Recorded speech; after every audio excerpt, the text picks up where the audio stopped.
ರಾಜ್ಯದಲ್ಲಿ ಮುಖ್ಯಮಂತ್ರಿ ಬದಲಾವಣೆ ಸೇರಿದಂತೆ ಸಚಿವ ಸಂಪುಟ ವಿಸ್ತರಣೆ ಸೇರಿದಂತೆ ಹಲವು ವಿಚಾರಗಳಿಗೆ ನವೆಂಬರ್ ಕ್ರಾಂತಿಯ ಚರ್ಚೆಯ ಮಧ್ಯೆ ಇದೀಗ ದೆಹಲಿಗೆ ಡಿ.ಕೆ. ಶಿವಕುಮಾರ್ ಬಣದ ಒಂದಿಷ್ಟು ಶಾಸಕರು ದೆಹಲಿಗೆ ಹೋಗಿರ್ತಕ್ಕಂಥದ್ದು. ಈ ಬಗ್ಗೆ ಮಾತಾಡೋ ಜೊತೆಗೆ ಏನು ಕೊಪ್ಪಳದ ಶಾಸಕರಂತ ರಾಘವೇಂದ್ರ ಏನೆಲ್ಲ ಬೆಳವಣಿಗೆ ಆಗ್ತದೆ ಅಂತ ಅವ್ನು ಕೇಳೋಣ.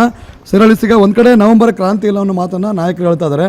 ಈಗ ದೆಹಲಿಗೆ ಡಿ.ಕೆ. ಶಿವಕುಮಾರ್ ಬಣದ ಒಂದಿಷ್ಟು ಶಾಸಕರು ಜೊತೆಗೆ ಸಚಿವರು ಕೂಡ ಹೋಗಿರ್ತಕ್ಕಂಥದ್ದು ಏನಾಗ್ತದೆ ಸರ್ ಪಕ್ಷದಲ್ಲಿ ಏನೂ ಆಗ್ತಾ ಇಲ್ಲ. ಮಾಧ್ಯಮದವರ ಸೃಷ್ಟಿ.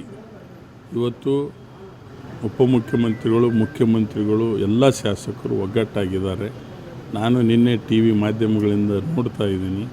ಅವ್ರವ್ರ ವೈಯಕ್ತಿಕ ಕೆಲಸಕ್ಕೆ ಹೋಗಿದ್ದೀನಿ ಅಂತೇಳಿ ಸಚಿವರು ಕೂಡ ಮಾಧ್ಯಮದಲ್ಲಿ ಹೇಳಿದ್ದಾರೆ. ಸೊ ನೀವು ಅದನ್ನು ಮಾಧ್ಯಮದವರು ಎಲ್ಲೋ ಒಂದು ಕಡೆ ಅದನ್ನು ಪದೇ ಪದೇ ಅದನ್ನೇ ತೋರಿಸಿ ನಿನ್ನ ಸ್ಟೇಟ್ಮೆಂಟ್ ಕೂಡ ಮಾಡಿದ್ದಾರೆ. CM ಸಿದ್ದರಾಮಯ್ಯ ಸಾಹೇಬರು ಮಾಡಿದ್ದಾರೆ, DCM ಅವರು ಮಾಡಿದ್ದಾರೆ. ನಮ್ಮ ಪಕ್ಷದಲ್ಲಿ ಒಗ್ಗಟ್ಟಿದೆ, ಯಾವುದೇ ಪ್ರಶ್ನೆ ಇಲ್ಲ. ಇನ್ನೂ 2.5 ವರ್ಷ ಸದೃಢ ಆಡಳಿತವನ್ನು ನಮ್ಮ ನಾಯಕರುಗಳು ಕೊಡ್ತಾರೆ. ಅಲ್ಲ ಸರ್, ಈಗ ಈ ಸಂದರ್ಭದಲ್ಲಿ ಅವರು ದೆಹಲಿ ಹೋಗುವಂಥದ್ದು ಅಂತಂದರೆ ಡಿ.ಕೆ. ಶಿವಕುಮಾರ್ ಅವರಿಗೆ ಪರವಾಗಿ ಬ್ಯಾಟಿಂಗನ್ನು ಮಾಡಲಿಕ್ಕೆ ಹೋಗಿದ್ದಾರೆ. ಅವರಿಗೆ ಮುಖ್ಯಮಂತ್ರಿ ಸ್ಥಾನವನ್ನು ಕೊಡಬೇಕು ಅಂತ ಒತ್ತಾಯ ಮಾಡಲಿಕ್ಕೆ ಹೋಗಿರ್ತಕ್ಕಂಥ ಒಂದು ಮಾತುಗಳನ್ನು ಅನೇಕ ಶಾಸಕರು ಕೂಡ ಹೇಳಿರ್ತಕ್ಕಂಥದ್ದು. ನನಗೆ ನಾನು ನೋಡಿದೆ ಯಾರ್ಯಾರು ಮಾತನಾಡಿದ್ದಾರೆ ಏನಂತ. ಸೊ ಆ ಥರದಲ್ಲಿ ಅವ್ರವ್ರ ವೈಯಕ್ತಿಕ ಅಭಿಪ್ರಾಯಗಳನ್ನು ಅವ್ರು ಹೇಳಿದ್ದಾರೆ. ಅಲ್ಟಿಮೇಟ್ಲಿ ನಮ್ಮ ಹೈಕಮಾಂಡ್ ಸ್ಟ್ರಾಂಗ್ ಇದೆ, ಒಳ್ಳೆಯ ನಿರ್ಧಾರ ತೆಗೆದುಕೊಳ್ತಾರೆ. ಮುಂದಿನ 2 ವರ್ಷ ಯಾರು ಅಧಿಕಾರವನ್ನು ಮಾಡ್ತಾರೆ ಅನ್ನೋದು ಈಗ ಸಾಕಷ್ಟು ಪ್ರಶ್ನೆ ಇರ್ತಕ್ಕಂಥದ್ದು. ಅದನ್ನ ಈಗ ಪದೇ ಪದೇ ನಿನ್ನ ಸ್ಟೇಟ್ಮೆಂಟ್ ಕೊಟ್ಟಿದ್ದೀನಿ. ದಿನ ಯಾಕೆ ಅದೆಲ್ಲ ಬೇಕಾಗಿಲ್ಲ.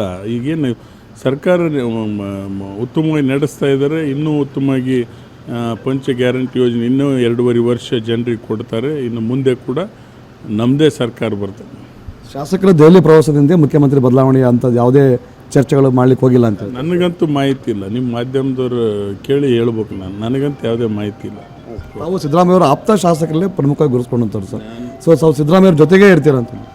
ಸಿದ್ದರಾಮಯ್ಯ ಸಾಹೇಬ್ರವ್ರ ಆಪ್ತ, ಉಪಮುಖ್ಯಮಂತ್ರಿ ಸಾಹೇಬ್ಗಳ ಆಪ್ತ, ಹೈಕಮಾಂಡ್ ಆಪ್ತ, ಕಾಂಗ್ರೆಸ್ ಪಕ್ಷದ ಆಪ್ತ. ಇದಿಷ್ಟು ಕೊಪ್ಪಳ ಶಾಸಕ ರಾಘವೇಂದ್ರ ಅವರ ಮಾತು. ಕೊಪ್ಪಳದಿಂದ ಕ್ಯಾಮರಾಮನ್ ಸಮೀರ್ ಜೊತೆ ದೊಡ್ಡ ಸುವರ್ಣ ನ್ಯೂಸ್.